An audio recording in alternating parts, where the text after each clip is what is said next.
Welcome Southside. Today I got Hal Lloyd, original owner and founder, him and his wife Marvel, of Southside Strength and Fitness. We're coming up on the 15-year anniversary. I know you guys launched it in 2010. August is kind of the official launch there. Was the official, yes. But you guys actually started filing and everything else back in 4/13 of 2010 is what I was able to find when you guys initiated. That is a very likely date for the license and everything. Yep.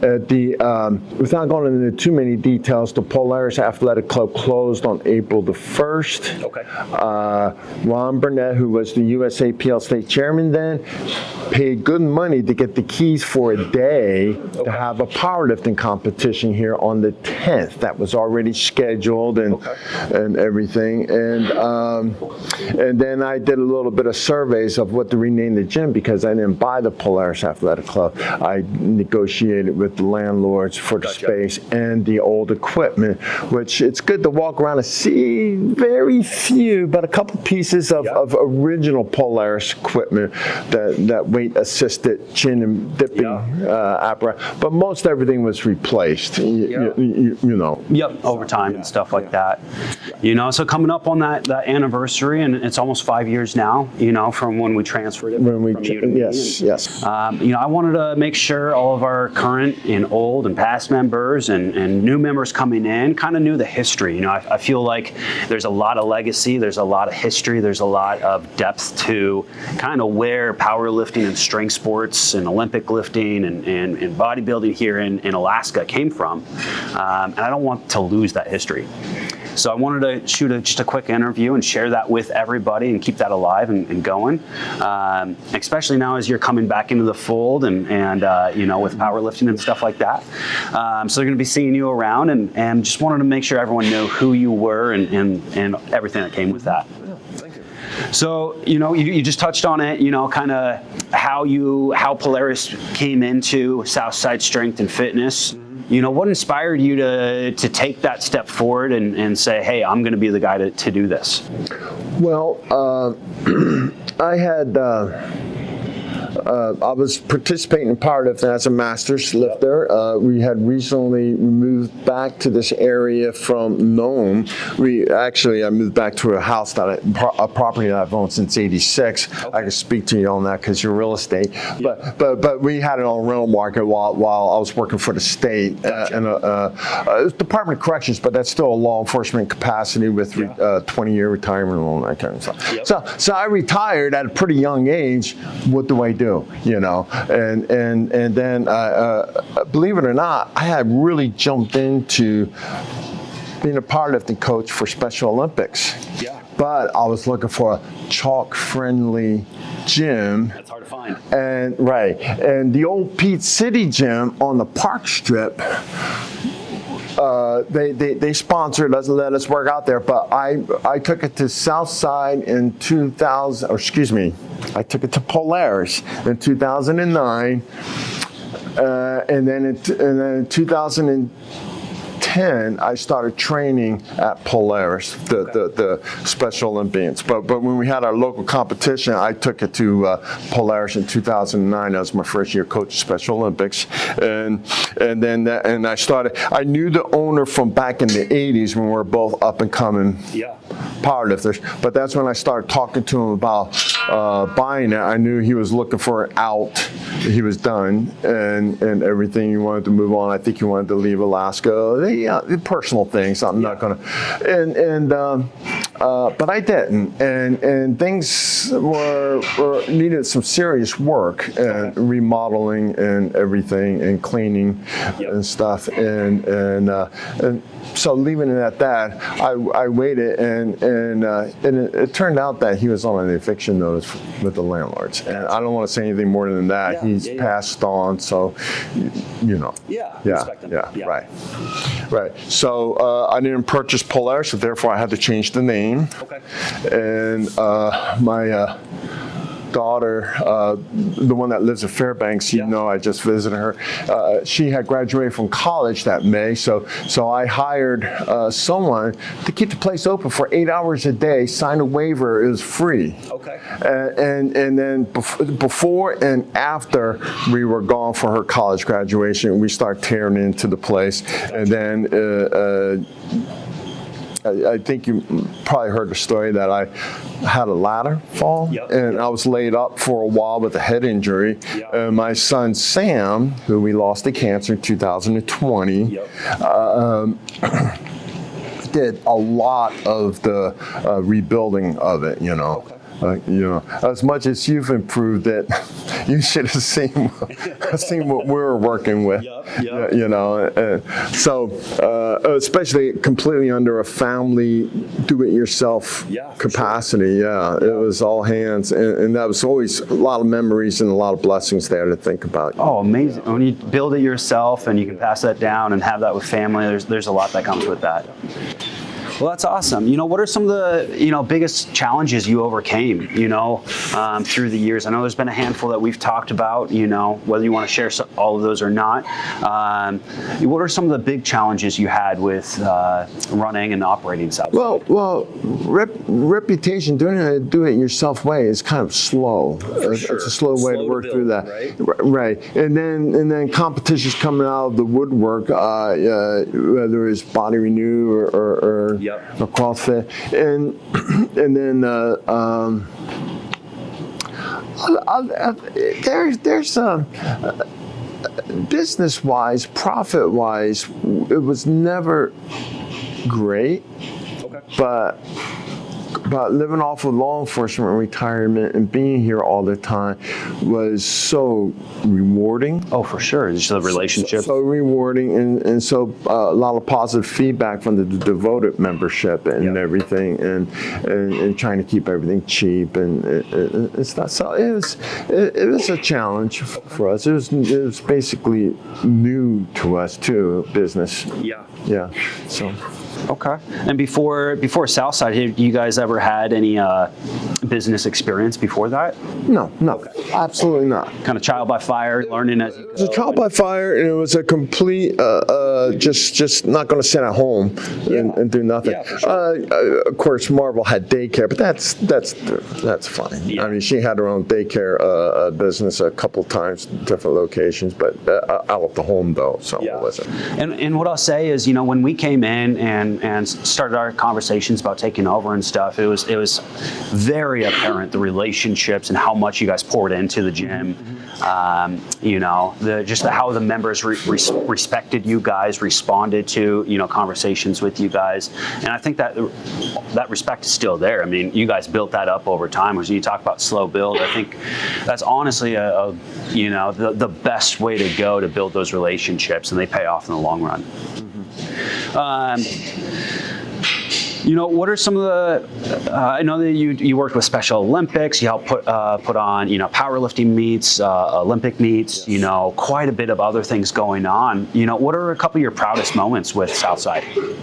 Well, I covered that in the email with you. Actually, it was just the amount of couples that met and married here. You know, and a couple have kids and stuff like that. So it's we're grandparents to the world, I think. You know, Marvel and I. So that's pretty special. And then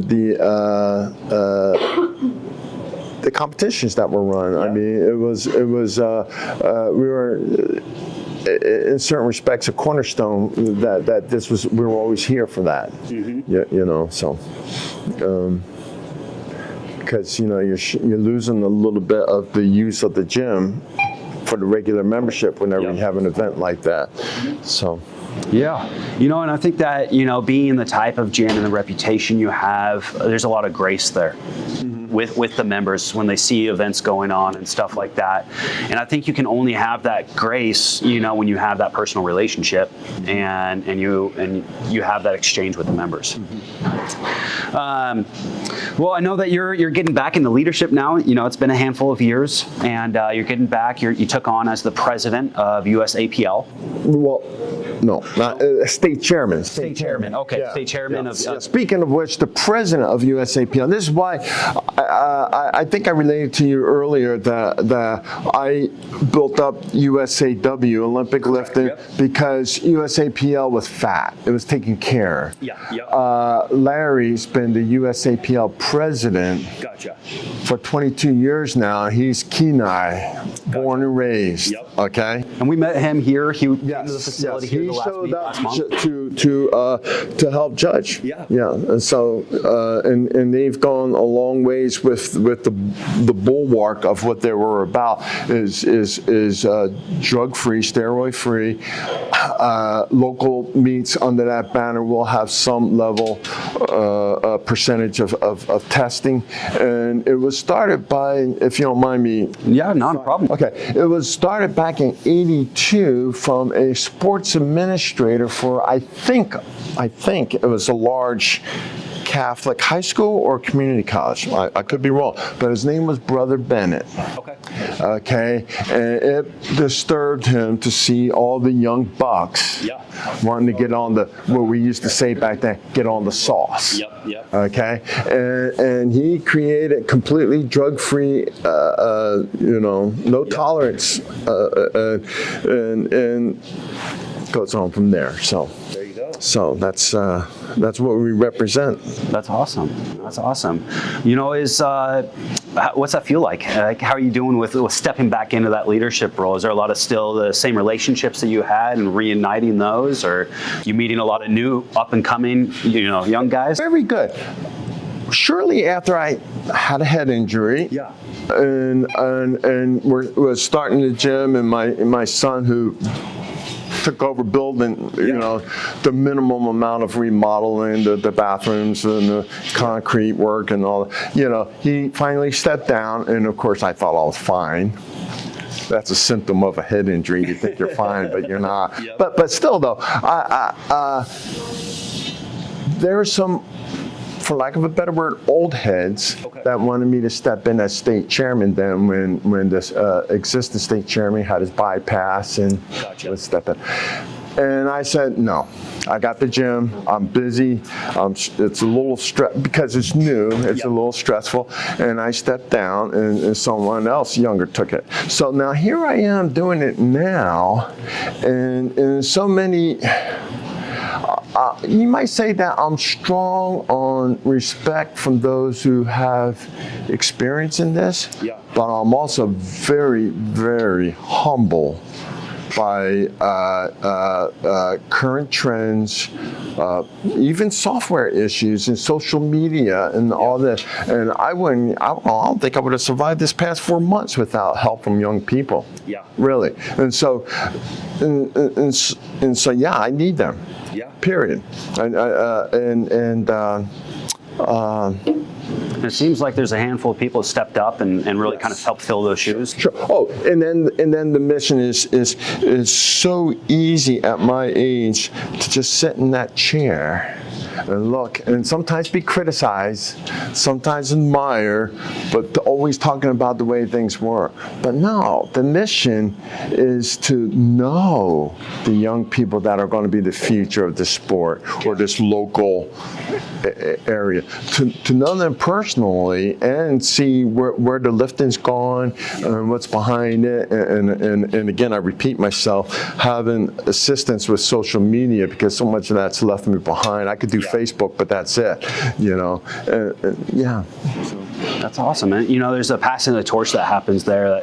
Just that breadth of experience that comes from people who've been in it for a while. Because we might be able to help with some of that social media and admin and stuff, but we don't have the experience that you've had with all the meets and judging and everything that you've done with the sport. It's incredible to have that much experience back in that field. So. Don't want to take up too much more of your time here. One of the last questions I had is, we're coming up on 5 years now of the transfer, like we had talked about, and I really one of my things is, yes, we're going to update, we're going to upgrade, we're going to move with the times, but I want to keep true to the legacy that was here at Southside. Strength sports, we're doing the bodybuilding, powerlifting, Olympic lifting. We're not getting outside of our niche. We want to keep the same kind of feel that we have here. We might have some new equipment and new members and stuff like that, but keep true to that legacy. I guess, what are your feelings? How do you think that we're doing with that and carrying that legacy forward? Excellent and different. Okay, because we're different. Yeah. Really? Sure. Okay. Yeah. All right. Here's the thing. People want a relief from the corporate world. For sure. Okay. This is where they spend time. Okay. Now, in defense of dealing with that corporate world, there's a let's work out and get out. Okay. And so some of them, because they got busy lifestyles and everything like that, that is completely sufficient. They're so far emotionally and intellectually removed from where they work out. Just get it done, get it going. We got busy lifestyle. And then some people, it's their heart, and it's what they're part of. That's my home gym, and they belong there. And that was to my benefit, and now yours. Of course, things are different, but the people that are working here, they don't feel corporate. They know you, you know them. There it goes. I think those relationships that you build, and having a present owner who's actually working on facilitating and developing with the membership base is a huge thing, and something that I saw and I want to continue on and make sure I was here and present for. So. Well, awesome. I really appreciate you coming on down. Is there anything else that you wanted to touch on today? Okay. Peach City Gym. Yeah. We got the banner up in the back. Yes. The Performing Arts Center, before it was built, was an old high school that was no longer used as a high school. Now, its time as a high school is before my time in Alaska. But it's where city offices, parks and recs, a community gym, basketball courts, and then and they were privately, the material in there and the equipment were privately owned or contributed, but we just called it the city gym. And Pete was a World War II vet, an old-time strongman before weight classes of certain type, whether it's odd lifts or whatever, and he kept it running. Awesome. And then Tony Knowles, when they were going to tear that down, he gave them that, and then they incorporated it as a nonprofit. And they maintained that location on the park strip. And then when Pete died, they called it Peach City Gym. And and then when they were finally shutting down in 2012 or 11, they were looking for a buyer for the equipment. At first, I was late, but someone else was going to buy another gym that doesn't exist, and that kind of deal folded. And then they contacted me, and then they told me they wanted me to have the logo because they didn't want it out there. Okay, and so I feel okay as long as I kept that banner on the wall to credit the history of the old city gym. Before Gold, I remember when Gold first opened up and people were disappearing to go to Gold's, but before that, that's all there was. Okay. That's all there was in the basement of that old high school that wasn't a high school anymore. Just parks and recs and the open gym before they built the Fairview Rec Center and the Spenard Rec Center. Before those places were built, that's where you can go shoot some hoops and go pump some iron, and of course there was a membership for using the weight room, but it was like $15 and stuff like that. But So that's all you had. And bodybuilders and powerlifters, yeah, there were bodybuilding competitions back then, West High School or stuff like that. And everybody knew everybody. And there were a few people that did powerlifting and bodybuilding. And so, a little history maybe. Yeah, no, I love it. You know, getting people insights on where that sign. You know, we probably still have it up on the wall. And Yes. I hope you don't lose that, because that's all you got for the original city gym, which let alone Pete's being renamed Pete, because he's the guy that kept it all running. So that's awesome. Till he died. Yeah. Well, Hal, I truly appreciate you coming down. You know, I'm looking forward to continue working with you, you know, through powerlifting and hopefully even through USA weightlifting, as we just sanctioned yesterday our own club here at the gym. Oh, the club. Yeah. Okay. All right. Keep me posted on the competitions that you want to have. We got a Fairbanks Barbells putting a meet on here this June, and we'll be looking at fall time frame for that. Oh, okay. All right. Very good. So thank you for your time, and again, just truly appreciate you and Marvel and the whole family, and looking forward to continue working together.